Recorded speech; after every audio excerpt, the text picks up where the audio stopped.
सावन शुरू होने से पहले चुपचाप अपने घर ले आना। मात्र 10 रुपए की ये एक चीज, गुप्त चीज, छप्पड़ फाड़ कर होगी धन वर्षा। जी हाँ भक्तों, महादेव की आप पर ऐसी कृपा बरसेगी कि आने वाली 7 पुश्तें भी बैठे बैठे खाएंगी। घर में सुख, शांति, समृद्धि और खुशहाली का वास होगा। बस आपको सावन शुरू होने से पहले 10 रुपए की यह गुप्त चीज अपने घर में लेकर आना। भक्तों, कहा जाता है कि सावन में जो व्यक्ति शिव जी को प्रसन्न कर देता है उसकी हर मनोकामना पूर्ण होती है।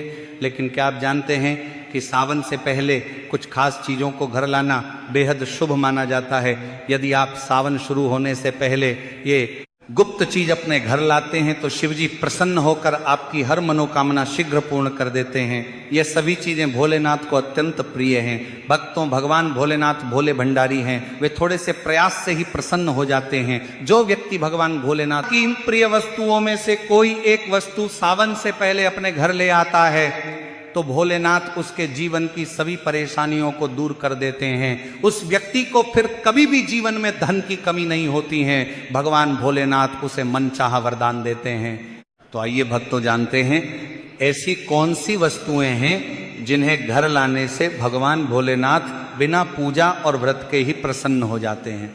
लेकिन भक्तों, उससे पहले अगर आप भी भोले बाबा को मानते हैं तो इस वीडियो को लाइक जरूर करें, और अगर आपने अभी तक चैनल को सब्सक्राइब नहीं किया है तो चैनल को सब्सक्राइब करके कमेंट बॉक्स में सच्चे दिल से हर हर महादेव, जय भोलेनाथ अवश्य लिखें। चलिए भक्तों, सबसे पहले हम जान लेते हैं कि 2026 में सावन का महीना कब से शुरू है और कितने सोमवार पड़ेंगे, सावन की समाप्ति कब होगी, तथा रक्षाबंधन किस दिन मनाया जाएगा और व्रत का पालन कैसे करें, व्रत में कौन सी चीजें नहीं खानी चाहिए। और हम आपको इस वीडियो में एक ऐसा खास उपाय भी बताएंगे जिससे भोले बाबा की कृपा से आपके 7 जन्मों की परेशानियां भी खत्म हो सकती हैं।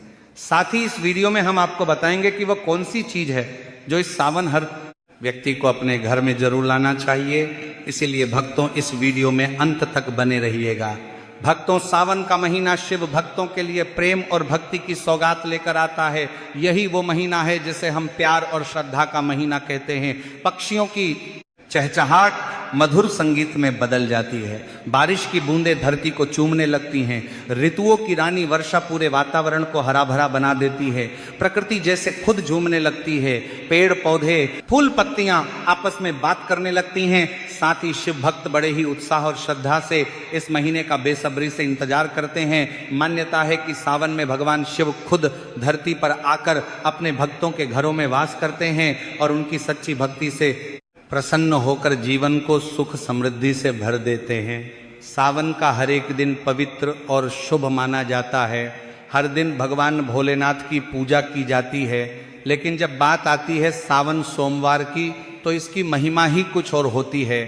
सोमवार का दिन बेहद पावन और फलदायक होता है। इस दिन जो भी व्रत रखते हैं उन्हें संपूर्ण फल की प्राप्ति होती है और अगले सोमवार की प्रतीक्षा फिर उसी श्रद्धा से की जाती है। तो भक्तों, अब आपको बताते हैं कि 2026 में सावन का महीना कब शुरू होगा। तो भक्तों, इस बार सावन का महीना 30 जुलाई 2026 से शुरू होगा और 28 अगस्त को समाप्त होगा। यानी 28 अगस्त को गुरुवार के दिन ही सावन का आखिरी दिन होगा और उसी दिन रक्षाबंधन का पर्व भी मनाया जाएगा। इस तरह पूरे 30 दिनों तक सावन का महीना रहेगा। इन 30 दिनों तक शिव भक्त शिव जी की भक्ति में लीन रहेंगे और व्रत, उपवास व धार्मिक अनुष्ठान किया जाएगा। धार्मिक मान्यताओं के अनुसार सावन के महीने में शिव जी की उपासना करने पर कई तरह के शुभ फल की प्राप्ति होती है। अब जानते हैं कि सावन में कितने सोमवार आएंगे और किन किन तारीखों पर व्रत रखने होंगे। तो ध्यान से सुनिएगा। इस बार सावन में कुल 4 सोमवार पड़ेंगे।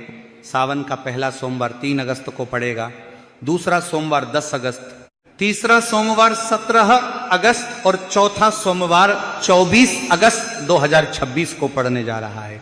तो आइए भक्तों, अब जानते हैं उन चीज़ों के बारे में जिन्हें आपको सावन में जरूर खरीद कर लाना है। सबसे पहले जो लोग इस सावन महादेव को प्रसन्न करना चाहते हैं वह सुंदर सी इस वीडियो को लाइक करके चैनल को सब्सक्राइब कर लें और कमेंट में हर हर महादेव या ओम नमः शिवाय जरूर लिखें। तो आइए अब जानते हैं महादेव की प्रिय वस्तुओं के बारे में। भक्तों, सबसे पहली चीज की बात करें, अगर आपके घर में भगवान शिव की कोई फोटो या प्रतिमा नहीं है तो आप उसे बाजार से या किसी मंदिर से जरूर ले आइए। मंदिर से ली गई प्रतिमा और भी पवित्र मानी जाती है। साथ ही एक छोटी सी शिवलिंग भी साथ में ले आइए। सावन के पूरे महीने में शिवलिंग का अभिषेक करना बहुत फलदायी माना गया है। अगर आपके पास दूध ना हो तो केवल गंगा जल से भी अभिषेक किया जा सकता है। शिव जी बहुत ही सहजता से प्रसन्न हो जाते हैं। भक्तों, दूसरी सबसे महत्वपूर्ण चीज है गंगा जल। सावन में गंगा जल का घर में होना बहुत जरूरी है, क्योंकि बिना गंगा जल के पूजा अधूरी मानी जाती है। अगर आपके घर में पहले से गंगा जल रखा है तो बहुत उत्तम है, नहीं है तो तुरंत मंगवा लीजिए। कभी भी जब आपको अभिषेक करना चाहें तो गंगा जल को थोड़ा सा सामान्य जल में मिलाकर भगवान शिव का अभिषेक कर सकते हैं। ये बहुत पुण्यदायक माना गया है। अब तीसरी जरूरी चीज है चांदी के नंदी। अगर आप पैसों की कमी से परेशान हैं तो सावन शुरू होने से पहले चांदी से बने नंदी को घर लाएं। सावन के किसी सोमवार को नंदी को घर लाकर पूजा के बाद स्थापित करें। धार्मिक मान्यता है कि नंदी भगवान शिव के वाहन हैं और इन्हें घर में रखने से समृद्धि का मार्ग खुलता है। आप चाहें तो इस नंदी को अपनी तिजोरी या पूजा स्थान में भी रख सकते हैं। अगली चीज है तांबे का लोटा। अगर आपके पास पहले से तांबे का लोटा है तो बहुत अच्छी बात है, अगर नहीं है तो अभी से खरीद लीजिए। इसे अच्छे से साफ करके तैयार रखिए। चाहे तो एक पीतल का लोटा भी ले सकते हैं, क्योंकि तांबे के लोटे से आप केवल जल अर्पण कर सकते हैं। अगर आप उसमें दूध या चीनी जैसी चीजें डालते हैं तो वह सही नहीं माना जाता। भगवान शिव के लिए चंदन या रोली जरूर खरीद लें। लाल चंदन भी ले सकते हैं। पूजा सामग्री की दुकान पर ये सारी चीजें मिल जाएंगी। भक्तों, अगली चीज है महामृत्युंजय यंत्र। अगर आप अपने घर से वास्तु दोष को दूर करना चाहते हैं तो सावन आने से पहले महामृत्युंजय यंत्र जरूर लाएं। आप चाहें तो इसे सावन के पहले सोमवार को भी ला सकते हैं। इसके बाद विधि पूर्वक भगवान शिव की पूजा करके इस यंत्र को घर में स्थापित करें। मान्यता है कि इससे न सिर्फ वास्तु दोष दूर होता है, बल्कि जीवन में आने वाली बड़ी बड़ी परेशानियां भी शांत हो जाती हैं। अब भक्तों, अगली चीज है पारद शिवलिंग। अगर आप चाहते हैं कि शिव जी की कृपा हमेशा बनी रहे तो सावन में अपने घर पारद शिवलिंग जरूर लाएं। सावन के किसी भी दिन इसे घर लाकर गंगाजल या कच्चे दूध से अभिषेक करें। मान्यता है कि पारद शिवलिंग की स्थापना से घर में सुख, समृद्धि और शांति बनी रहती है। भोलेनाथ की कृपा से जीवन में नए अवसर और सकारात्मकता आती है। अगला चीज है डमरू। अगर जीवन में रुकावटें और परेशानियां लगातार बनी हुई हैं तो सावन के महीने में डमरू जरूर घर लाएं। पूजा के समय इसे बजाएं और फिर इसे अपने घर के मंदिर में रखें। मान्यता है कि डमरू की ध्वनि से नकारात्मक ऊर्जा दूर होती है और घर का वातावरण पवित्र बनता है। इसके साथ ही वास्तु दोष भी दूर होता है और सकारात्मक ऊर्जा का संचार होता है। भक्तों, अगली चीज है बेलपत्र।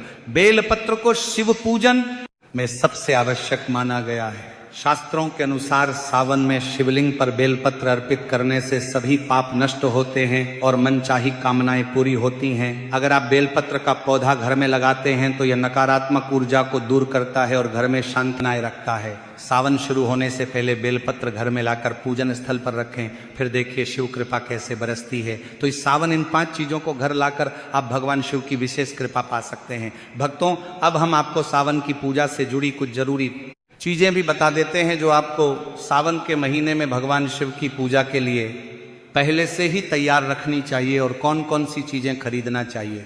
कई बार क्या होता है, हम छोटी छोटी चीजें भूल जाते हैं कि क्या खरीदना है और क्या नहीं, कंफ्यूजन बना रहता है।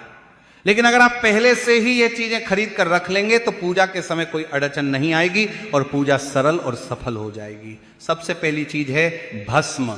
भस्म भोलेनाथ को सबसे अधिक प्रिय है। सावन मास में आप शिव मंदिर से भस्म लाकर पूजा स्थल में रख सकते हैं। इस भस्म के साथ शिव पूजा करने से बहुत लाभ होता है और बची हुई भस्म को तिजोरी में या धन संग्रह के स्थान पर रखा जा सकता है। इससे धन की कभी कमी नहीं होती और भोलेनाथ की कृपा से सभी कष्ट दूर हो जाते हैं। भक्तों, दूसरी चीज है रुद्राक्ष। रुद्राक्ष भी भोलेनाथ को अत्यंत प्रिय है। मान्यता है कि शिवजी साक्षात इसी रुद्राक्ष में निवास करते हैं। रुद्राक्ष को सावन माह में घर लाने से सुख, सौभाग्य और समृद्धि की प्राप्ति होती है। इसके अलावा शिव जी की कृपा से जीवन की कई समस्याओं से छुटकारा मिल जाता है। भक्तों, रुद्राक्ष एक प्रकार का फल होता है, इसे शिव जी का ही अंश माना जाता है। शिव पुराण में बताया गया है कि रुद्राक्ष की उत्पत्ति शिव जी के आंसुओं से हुई है। अगर आप रुद्राक्ष की माला धारण करने के बारे में सोच रहे हैं तो सावन का महीना इसके लिए सबसे उत्तम है। मान्यता है कि रुद्राक्ष को धारण करने से न सिर्फ आपके ऊपर सभी प्रकार के अशुभ ग्रहों का प्रभाव कम होता है, बल्कि यह शांति और सुकून भी प्रदान करता है।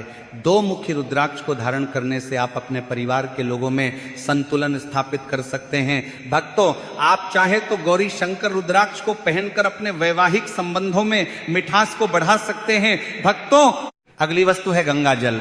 भोलेनाथ को जल एवं गंगा जल दोनों ही प्रिय होते हैं। यही वजह है कि शिवलिंग पर बस 1 लोटा जल चढ़ाने से ही शिव जी प्रसन्न हो जाते हैं। गंगा जल महादेव को अत्यधिक प्रिय है। गंगा जी को महादेव ने अपने सिर पर विराजमान किया हुआ है। ऐसे में यदि आप सावन के महीने में गंगा जल लाकर उसे शिव जी का अभिषेक करें तो आपको उनका आशीर्वाद जरूर प्राप्त होगा। भोलेनाथ आपके घर में धन की वर्षा कर देंगे, आपको कभी आर्थिक तंगी का सामना नहीं करना पड़ेगा। थोड़ा सा गंगा जल सावन के माह में अपने मंदिर में लाकर अवश्य ही रखना चाहिए। ऐसा करने से भोलेनाथ का आशीर्वाद सदा बना रहता है। अगली चीज है बेलपत्र। भक्तों, पौराणिक कथाओं में शिव पूजा में बेलपत्र के महत्व को बताया गया है। मान्यता है कि सावन मास में शिव जी को बेलपत्र अर्पित करने से हर मनोकामना पूर्ण होती है। लेकिन यदि सावन माह में बेलपत्र आसानी से ना मिले तो आप चांदी का बेलपत्र बनवाकर उसे घर ले आएं और फिर उसे धोकर रोजाना शिव जी को अर्पित करें। सावन माह के बाद इसे अपने धन रखने के स्थान पर तिजोरी में रख दें। भक्तों, ऐसा करने से भगवान भोलेनाथ की कृपा से घर में सुख समृद्धि बनी रहती है और कार्य में आ रही रुकावटें दूर हो जाती हैं। अगली वस्तु है पारस शिवलिंग। पारस और शिव जी का एक खास संबंध माना जाता है। कहते हैं यदि सावन में पारस शिवलिंग को घर लाकर उसकी रोज पूजा की जाए और अभिषेक किया जाए तो आपके ऊपर से हर तरह के दोष समाप्त हो जाएंगे। ये भी मान्यता है कि जो भक्त पारस शिवलिंग की पूजा करता है, भगवान महाकाल उसकी स्वयं रक्षा करते हैं। ये शिवलिंग घर में सुख और शांति लाता है। इससे घर में कोई बीमारी नहीं रहती और धन धान्य में भी वृद्धि होती है। भक्तों, अगली चीज है त्रिशूल। त्रिशूल भगवान भोलेनाथ का अस्त्र है। ये हमेशा भगवान भोलेनाथ के साथ रहता है। भक्तों, त्रिशूल को बहुत पूजनीय माना जाता है क्योंकि यह 3 लोक और त्रिदेवों का प्रतीक माना जाता है। भगवान भोलेनाथ के साथ त्रिशूल का भी पूजन किया जाता है। त्रिशूल का पूजन करने से नकारात्मक ऊर्जा का नाश होता है और शत्रुओं से लड़ने की ताकत भी मिलती है। सावन माह में तांबा, पीतल या फिर चांदी का एक त्रिशूल लाएं, उसे पवित्र करें और भोलेनाथ को अर्पित कर उसका पूजन करें। फिर इस त्रिशूल को अपने घर में रखें या आप अपने घर के आंगन में लगा सकते हैं या फिर अपने घर की छत पर भी लगा सकते हैं। इस तरह त्रिशूल रखने से भोलेनाथ तत्व की कृपा से घर में नकारात्मक ऊर्जा जो होती है वह नष्ट हो जाती है। घर में बुरी शक्तियों का प्रभाव कम हो जाता है। साथ ही शत्रुओं से लड़ने की भी शक्ति मिलती है। भक्तों, आप चाहे तो त्रिशूल का लॉकेट लाकर उसे भोलेनाथ को अर्पित करें और फिर उसे धारण करें। ऐसा करने से बुरी शक्ति और नकारात्मक शक्तियों से यह लॉकेट आपकी रक्षा करेगा। आपको किसी की बुरी नजर नहीं लगेगी, साथ ही शत्रुओं से लड़ने की भी शक्ति मिलेगी। भक्तों, अगली चीज है डमरू। शिव जी का डमरू और उसकी आवाज दोनों ही हिंदू धर्म में बेहद महत्वपूर्ण माने गए हैं। पौराणिक कथाओं के अनुसार डमरू की ध्वनि से बुरी शक्तियों को तबाह किया जा सकता है और घर में मौजूद बुरी शक्तियों का नाश करना हो तो सावन के पवित्र महीने में घर में डमरू अवश्य ले आएं। भोलेनाथ को अर्पित किए हुए इस डमरू को रोजाना संध्या काल पूजन के समय अवश्य बजाएं। ऐसा करने से घर में मौजूद नकारात्मक शक्तियां जो होती हैं उनका नाश हो जाएगा। अगर किसी बच्चे को डर लगता है तो आप इस डमरू को उस बच्चे के कमरे में भी रख सकते हैं। भक्तों, ऐसा करने से बच्चे को किसी प्रकार का भय नहीं रहेगा। भक्तों, अगली चीज है नाग। भगवान शिव के गले में नाग देवता विराजमान होते हैं। यही कारण है कि हिंदू धर्म में नागों की पूजा का अत्यधिक महत्व है। चांदी या तांबे के नाग सावन के महीने में घर ले आएं और इसे घर नहीं नाग के मुख्य द्वार के आसपास रख दें। भक्तों, आप घर के अंदर भी मुख्य द्वार के पास इसे रख सकते हैं। यदि आपको चोरी होने का डर है तो आप इसे छुपा कर रख सकते हैं, और रखने से पहले आप इसे पवित्र कर इनका पूजन अवश्य करें। यह नाग देवता घर में आने वाली बुराई को मुख्य द्वार से ही वापस लौटा देंगे। अगर आप दोष या काल सर्प दोष से पीड़ित हैं तो सावन माह से पहले या फिर सावन माह के पहले दिन, सावन माह के आखिरी दिन आप एक नाग नागिन का जोड़ा लेकर अपने घर आए। आपको चांदी के नाग नागिन का जोड़ा लाना है और इसे पवित्र कर भोलेनाथ के पास अपने मंदिर में रखें, और भोलेनाथ का पूजन करने के पश्चात रोजाना आप नाग नागिन पर हल्दी, कुमकुम और अक्षत पुष्प चढ़ाकर इनका पूजन करें। पूरे सावन माह में आपको इनका पूजन करना है, और सावन माह के आखिरी दिन श्रावण पूर्णिमा के दिन इस नाग नागिन के जोड़े को आप भगवान भोलेनाथ के शिवलिंग पर रखें। शिवलिंग पर रखने से पहले शिवलिंग पर पंचामृत से अभिषेक करें, और फिर नाग नागिन के जोड़े को शिवलिंग पर रख दें और भोलेनाथ से दोष और कालसर्प दोष दूर करने की प्रार्थना करें। भक्तों, ऐसा करने से भोलेनाथ की कृपा से पितृदोष और कालसर्प दोष तुरंत ही दूर हो जाता है। मित्रों, ये सभी चीजें भगवान भोलेनाथ को अत्यधिक प्रिय है। भगवान भोलेनाथ की कृपा प्राप्त करने के लिए सावन माह शुरू होने से पहले या फिर सावन माह में आप इन वस्तुओं को अपने घर अवश्य लाएं। भक्तों, भगवान शिव को धतूरा अति प्रिय है, इसलिए इसका प्रयोग उनकी जिन पूजा में किया जाता है। मान्यता है कि ऐसा करने से व्यक्ति भयमुक्त होता है और उसके जीवन में समस्याओं का निवारण शीघ्र हो जाता है। सावन के महीने में आप घर के बाहर धतूरे का पौधा लगा सकते हैं। भक्तों, श्रावण मास को लेकर शिव पुराण में यह कथा बताई गई है कि सावन के महीने में ही समुद्र मंथन हुआ था। इसी महीने में भगवान शिव ने मंथन से